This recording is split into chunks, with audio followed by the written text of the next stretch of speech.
प्रिय भाइयों बहनों, एक बार फिर से मैं आपके सामने हूँ और हम आज प्रभु यीशु मसीह के वचन में से सीखेंगे कि हम लोग प्रभु में आत्मिक कैसे हो।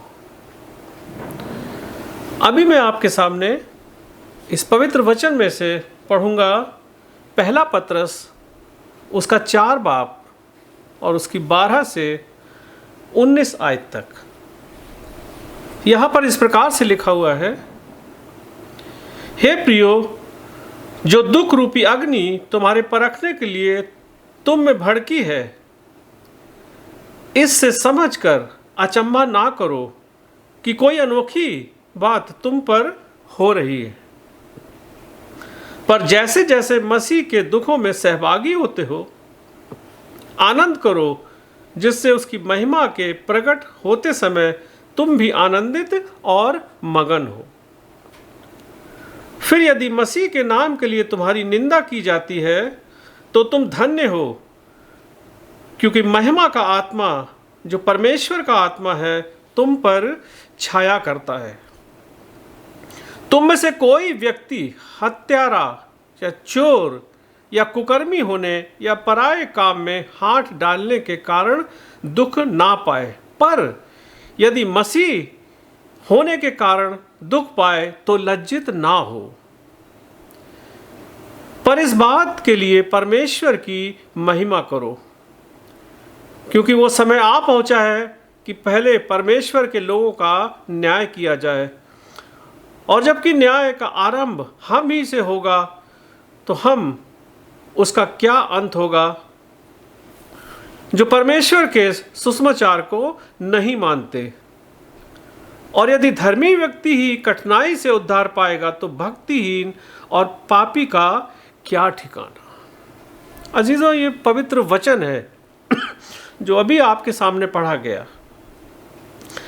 अब यहाँ पर मैं बताना चाहता हूँ कि हम लोग जो मसीही समाज के लोग हैं, जो हम परमेश्वर खुदावंद यीशु मसीह को मानते हैं, उनके लिए क्या ज़रूरी है। अब ज़रूरी हमारे लिए ये है कि जब हम मसीही परिवार में जन्म लेते हैं तो हमारे लिए ये है कि हम अपने प्रभु यीशु मसीह में आत्मिक हों। और अजीज़ों, जब मैं और आप प्रभु यीशु मसीह में आत्मिक होंगे, और इसके लिए प्रभु यीशु मसीह मुझे और आपको अपने आत्मा के द्वारा परखेगा। यह बहुत ज़रूरी है एक मसीह के लिए कि वो परखा जाए, और यह भी बहुत ज़रूरी है एक सच्चे मसीह के लिए कि वो अपनी परीक्षा में पास हो। अर्थात जब वो परखा जाता है तो वो विश्वासी और धर्मी पाया जाए। खुदावंद यीशु मसीह जब इस दुनिया में थे और जब उन्होंने अपना प्रचार कार्य आरंभ किया था, आप याद कीजिए कि उनको कहाँ ले जाया गया था। उनको दुनिया के राज्य दिखाए गए थे और उनको तमाम तरीके की बातें कही गई हमारे दुश्मन के द्वारा, लेकिन खुदावंद यीशु मसीह ने उन सब पर विजय पाई और लास्ट में यह कहा कि ऐ शैतान, मेरे सामने से दूर हो। और अजीजों, खुदावंद यीशु मसीह अपनी उस परीक्षा में पास हुए। सो अजीजों, एक मसीही का भी अपने जीवन में परखा जाना जरूरी है और उसके साथ साथ उसका पास होना भी जरूरी है। और यही आत्मिक जीवन मेरे और आपके लिए है, जो परमेश्वर मुझसे और आपसे चाहता है।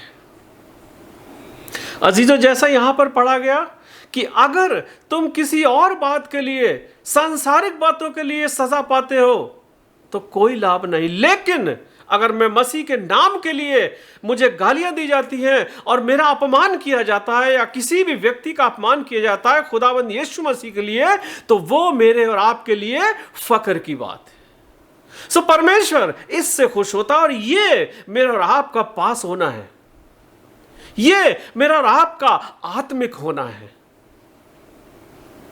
आज अजीजों, परमेश्वर मुझसे और आपसे यही चाहता है कि हम उसमें आत्मिक हों।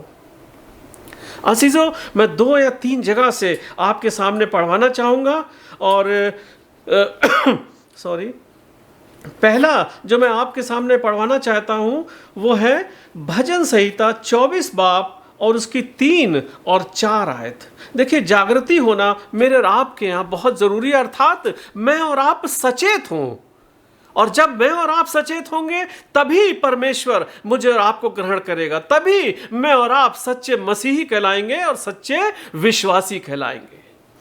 यहां पर देखिए, भजन संहिता में बहुत अच्छा लिखा हुआ 24 और उसकी 3 और 4 आयत में यहां इस प्रकार से लिखा हुआ है, यहोवा के पर्वत पर कौन चढ़ सकता है और उसके पवित्र स्थान में कौन खड़ा हो सकता है। आगे लिखा हुआ है, जिसके काम निर्दोष और जिसका हृदय शुद्ध है और जिसने अपने मन को व्यर्थ की बातों में नहीं लगाया और न कपट की शपथ खाई है। और 5वीं आयत भी मैं पढ़ देता हूं। यहां पर इस प्रकार से लिखा है, वो यहोवा की ओर से आशीष पाएगा और अपने उद्धार करने वाले परमेश्वर की ओर से धर्मी ठहरेगा। यह परमेश्वर का वचन है। अजीजों, इस टाइप की जागृति मैंने और आपके अपने जीवन में लानी है। और अगर हम लोग जागृति अपने जीवन में लाएंगे, अर्थात मैं और आप सचेत रहेंगे खुदावंद यीशु मसीह के लिए, तभी हम अपनी परीक्षाओं में पास हो सकेंगे। दुनिया में है, दुनिया मेरे और आपके लिए नहीं है। ये शरीर जो है ये हम छोड़कर जाएंगे, लेकिन आत्मिक होना मेरे और आपके लिए जरूरी है, क्योंकि आत्मा परमेश्वर का है। उसने मेरे और आपके अंदर डाला है और उसने एक विशेष कार्य के लिए मुझे आपको यहां पर भेजा है कि मैं और आप इस दुनिया में उसके काम को करें और आत्माओं को बचाएं, अपने जीवन को परमेश्वर की राहों पर चलाएं। इसे आत्मिक होना कहते हैं। और इस तरीके से मैं और आप आत्मिक होंगे। और अजीजों, और जागृति अगर इस तरीके से आएगी मेरे और आपके अंदर, तो लिखा हुआ है कि परमेश्वर मुझे और आपको आशीष देगा। वही आशीषें पाने के लिए तो मैं और आप यहां पर मौजूद हैं। खुदावंद यीशु मसीह के पवित्र लहू के द्वारा खरीदे गए हैं। यह परमेश्वर मुझसे और आपसे चाहता है अजीजों। और ये जागृति मेरे और आपके लिए बहुत जरूरी है। अगर ये जागृति या सचेत मैं और आप नहीं हैं, तो हम कुछ भी करते रहें, परमेश्वर मुझे और आपको कभी ग्रहण नहीं करेगा। ये सच्ची बात है, बिल्कुल सच्ची बात है। तो आज मुझे और आपको अपने आप को जांचने की जरूरत है। जांचें अपने आप को कि हम कहां हैं। मेरे अंदर जागृति है, मैं सचेत हूं खुदावंद यीशु मसीह के लिए कि नहीं। यह मेरे और आपके लिए बहुत जरूरी है। एक जगह मैं और आपको पढ़वाना चाहता हूं, आत्मिक जीवन बहुत जरूरी है मेरे आपके लिए। देखिए, लूका 10 बाब और उसकी 27वीं आयत। लूका 10 बाब और उसकी 27वीं आयत, यहां पर इस प्रकार से लिखा हुआ है, उसने उत्तर दिया, तू प्रभु अपने परमेश्वर से अपने सारे मन, अपने सारे प्राण और अपनी सारी शक्ति और अपनी सारी बुद्धि के साथ प्रेम रख और अपने पड़ोसी से अपने समान प्रेम रख। अजीजों, ये मेरे आपके अंदर आत्मिकता होनी चाहिए।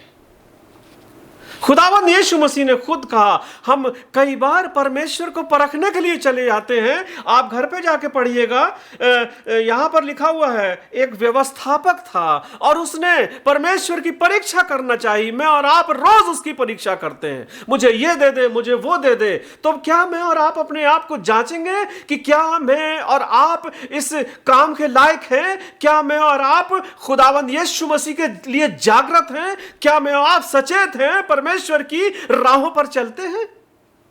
ये जांचे मैं और आप। अगर मैं और आप ये जांच लेंगे, तो इस व्यवस्थापक की तरह जो यहां पर पूछ रहा था कि अनंत जीवन पाने के लिए मैं क्या करूं, और परमेश्वर खुदावंद यीशु मसीह ने साफ उत्तर दिया, जैसा कि अभी मैंने 27वीं आयत में पढ़ा, सारे तन मन और धन और सब तरीके से प्रेम रख और अपने पड़ोसी से अपने समान प्रेम रख। अजीजों, यह परमेश्वर का वचन है। यह जागृति मेरे और आपके अंदर होना जरूरी है। आत्मिकता मेरे और आपके अंदर जब हम इस तरीके से उसकी राहों पर चलेंगे तब आएगी, तब मैं और आप आत्मिक कहलाएंगे। यही मेरा और आपका आत्मिक जीवन होगा। सो परमेश्वर मुझसे आपसे यही चाहता है। वो कभी नहीं चाहता कि मैं और आप उस आग की भट्टी में तपे जाकर मैं और आप उस दोजख में जाएं, जो बहुत से लोगों के लिए है, जो परमेश्वर की राहों पर नहीं चलते हैं, जो दुनिया में तो दिखाने के लिए अच्छे काम करते हैं, ऊपर से तो सफेद है, बाइबल कहती तो है तुम ऊपर से पुती हुई सफेद कब्रें हो, लेकिन तुम्हारे काम कैसे हैं? आज मैं जांच लूं मेरे काम कैसे हैं। हर मसीही जांच ले, हर कोई जांच ले कि उसके काम कैसे हैं। क्या मैं अपने पड़ोसी से प्रेम रखता हूं? क्या मैं उसकी सहायता करता हूं, उसके साथ खड़ा रहता हूं? हम अपने से ही शुरू करें, अपने पड़ोसी से शुरू करें, तभी हम आगे जा पाएंगे। पौलुस ने तो बहुत दुख उठाए थे खुदावंद यीशु मसीह के लिए। कई बार 39 कोड़े खाए, कई बार बहुत कुछ जेलों में रहे, और तमाम तरीके की बाइबल में साफ मुझे और आपको बताती है कि पौलुस ने मसीह के लिए क्या क्या सहा।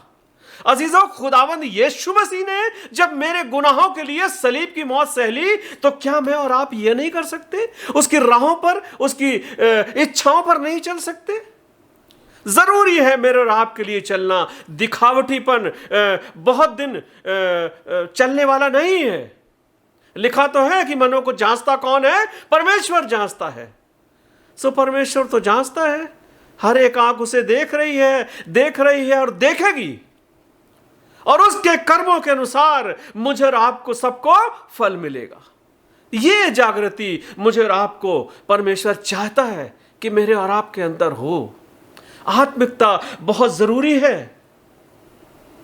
यह प्यास मेरे और आपके अंदर होने चाहिए कि मैं परमेश्वर का काम करूं, मैं और आत्माओं को बचाऊं। जो तोड़े मुझे और आपको दिए गए हैं, चाहे वो गाने का हो, चाहे वो प्रचार करने का हो, चाहे वो पढ़ने का हो, चाहे अच्छे कार्य करने का हो, चाहे किसी भी तरीके का हो, इंसानियत को फैलाने का हो, परमेश्वर के नाम को फैलाने का हो, ये तोड़े अगर मैं और आप इस्तेमाल करते हैं, एक दूसरे से प्रेम करने का हो, अजीजों, इनको हम इस्तेमाल करते हैं, तो मेरे और आपके अंदर आत्मिक जीवन है। और अगर मेरे और आपके अंदर होते हुए भी मैं और ये नहीं करते हैं, तो कुछ होने वाला नहीं है, कुछ होने वाला नहीं है। हम कुछ भी कर लें, परमेश्वर मुझे और आपको मेरे और आपके कामों के द्वारा परख रहा है। आज वो मुझे और आपको देख रहा है। आज वो चाहता है, उसका पवित्र आत्मा मुझसे और आपसे हर समय कहता है कि है मेरे बेटे लौट आ, आए इस्राएल लौट आ, मैंने तुझे अपने पवित्र खून से खरीदा है, मैंने तुझे वो दर्जा दिया है, अपना बेटा कहा है, अपनी बेटी कहा है, अपनी पवित्र प्रजा कहा है, अपनी दुल्हन कहा है। कर ले श्रृंगार हम उस दुल्हन की तरह जिसमें तमाम फल दिखाई दे, अच्छाई का फल दिखाई दे, दयालुता का फल दिखाई दे, प्रेम मोहब्बत का फल दिखाई दे, एक दूसरे की सहायता करने का फल दिखाई दे। सो अजीजों, इस तरीके से मेरे और आपके अंदर आत्मिकता होनी चाहिए, तभी तो मेरी और आपकी आत्मिक प्यास बुझेगी। ये प्यास मेरे और आपके अंदर है तो खुदाबंद यीशु मसीह, देखिए, मेरे और आपकी प्यास बुझाता है कि नहीं बुझाता है, मेरे और आपके लिए उसने वो ताज रखा हुआ है कि नहीं रखा हुआ है, ये मैं और आप अपने कामों से जान जाएंगे। सो अजीजों, एक जगह से मैं और पढ़ लेता हूं आपके लिए, कैसे मेरी आपकी प्यास बुझेगी। यूहन्ना और उसका 4 बाब और उसकी 14 आयत, देखिए कितना अच्छा लिखा हुआ है यहां पर। परंतु जो कोई उस जल में से पिएगा जो मैं उसे दूंगा, वो फिर अनंत काल तक प्यासा ना होगा, वरन जो जल मैं उसे दूंगा वो उसमें एक सोता बन जाएगा जो अनंत जीवन के लिए उमड़ता रहेगा। यह प्रभु यीशु मसीह का वचन है। खुदावंद यीशु मसीह ने उस सामरी स्त्री से स्वयं कहा था, जब परमेश्वर उसके पास गए और उससे पानी मांगा और उसका सारा आगे का और पीछे का बता दिया। और अजीजों, उस स्त्री के द्वारा बहुत से लोगों ने विश्वास किया। ये जल खुदावंद यीशु मसीह मुझे और आपको पिलाने पर है। जरूरी यह है इस फल के लिए कि मैं और आप अपने गुनाहों से तौबा कर ले, मैं और आप जान लें कि मैं पापी हूं, खुदावंद यीशु मसीह के खून से खरीदा हुआ हूं और आगे को पाप ना करूं। याद करिए उस स्त्री से जो पैरों पर इत्र डाल रही थी, खुदावंद यीशु मसीह ने क्या कहा था कि जा तेरे पाप क्षमा हुए, आगे से पाप ना करना। याद करिए उस स्त्री से क्या कह रहे थे जब जिसको पथरवाह किया जा रहा था कि जा तुझे किसी ने पत्थर नहीं मारा लेकिन आगे से पाप ना करना। सो अजीजों, उस समय खुदावंद यीशु मसीह इस दुनिया में थे लेकिन आज नहीं है। आज उन्होंने अपने खून से खरीद कर मुझे और आपको यहां छोड़ा हुआ है कि मैं उसकी राहों पर चलूं और हर मसीह उसकी राहों पर चले और आत्माओं को बचाए अपने कामों के द्वारा। तभी तो हम उसके बेटे और बेटी कहलाएंगे। लिखा तो है कि तुम्हारे फलों से लोग तुम्हें जान जाएंगे। ऐसे काम करो कि लोग देखकर बड़ाई करें कि हां ये खुदा के लोग हैं, ये परमेश्वर के लोग हैं, यीशु मसीह के लोग हैं। इस तरीके से मुझे और आपको अपने अंदर जागृति लानी है, सचेत होना है और आत्मिक जीवन मैंने और आपने जीना है। और तभी मैं और आप उस प्यास से मुक्ति पाएंगे जो खुदावंद यीशु मसीह जीवन का जल देगा और वो सोता हो जाएगा मेरे और आपके जीवन में और हमेशा मेरे और आपके लिए उमड़ता रहेगा। और जब ऐसा होगा तब ही हम दूसरों को बचा पाएंगे। उमड़ने का यही मतलब है कि तभी जब परमेश्वर की बातें मेरे और आपके मुंह से निकलेंगी, उसकी राहों पर हम चलेंगे, तभी लोग मेरे और आपकी तरफ खींचेंगे, तभी वो सच्चाई को जानेंगे कि एक है, सिर्फ और सिर्फ एक, जो मुझे और आपको और हर एक को निजात दे सकता है। यह परमेश्वर का वचन है अजीजों।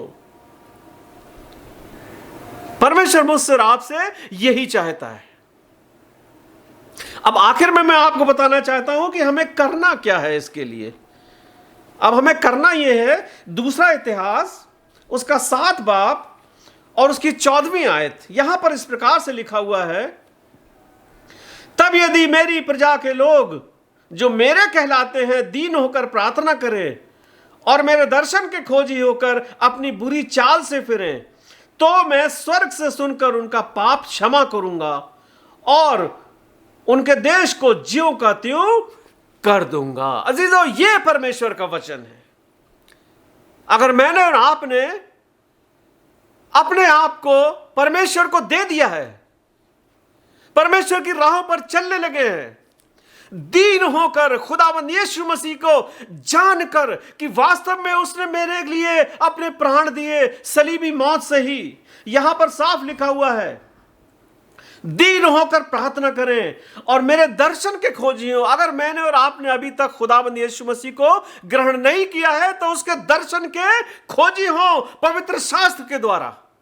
पवित्र शास्त्र पढ़िए और समझ में सब आने लगेगा। बुरी चाल से फिरें, अभी तक जो मैंने कर लिया है, हे मेरे परमेश्वर, मैं उन सब को छोड़ता हूं, मैं तेरे कदमों में आना चाहता हूं। यह परमेश्वर मुझे आपसे चाह रहा है। और खुदाबंद ने क्या कहा है, तब मैं स्वर्ग से सुनकर उनके पाप क्षमा करूंगा। अर्थात उस धाम से जहां आखिर में मैंने और आपने जाना है, तब मैं उनके पाप क्षमा करूंगा और उनके देश को भला चंगा करूंगा, उनके शरीर को भला चंगा करूंगा, उनके जीवन में खुशियां भर दूंगा, तमाम आशीषें उनको दूंगा। यह परमेश्वर का वायदा है मुझसे और आपसे। सो अजीजों, अगर मैंने और आपने अभी तक परमेश्वर को नहीं खोजा है, परमेश्वर को नहीं जानते हैं, तो पवित्र वचन को पढ़िए, पवित्र शास्त्र उठा लीजिए और देखिए खुदावंद मेरे और आपके जीवन में क्या क्या भले काम करता है। अजीजों, बहुत जरूरी है कि मैं और आप परमेश्वर की तरफ फिरें।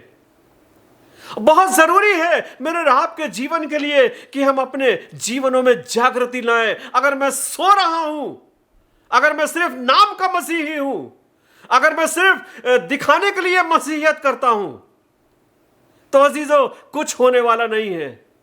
लेकिन मैंने और आपने खुदावंद यीशु मसीह को दीन होकर ढूंढना है, उसके पीछे चलना है, और खुदावंद यीशु मसीह मुझे तब ग्रहण करेगा, तभी मैं और आप जागृत हो पाएंगे, तभी मैं और आप खुदाबंद यीशु मसीह के साथ चल पाएंगे।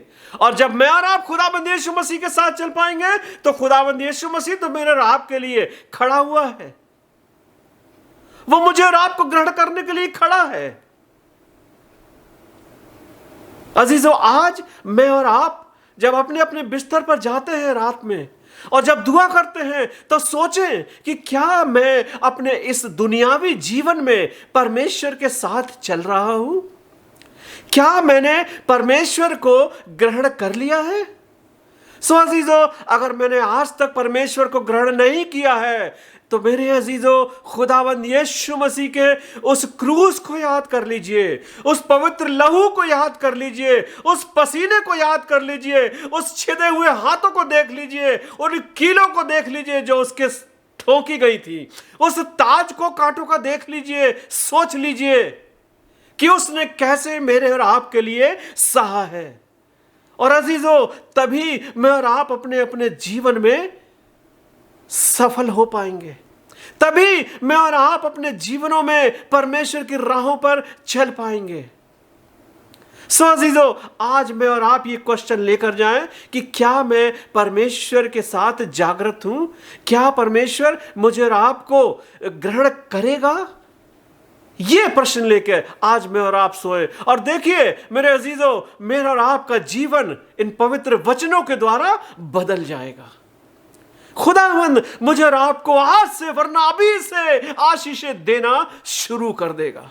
मैं और आप परमेश्वर के लोग कहलाएंगे, जागृत लोग कहलाएंगे, आत्मिक लोग कहलाएंगे, परमेश्वर के बेटे और बेटियां कहलाएंगे।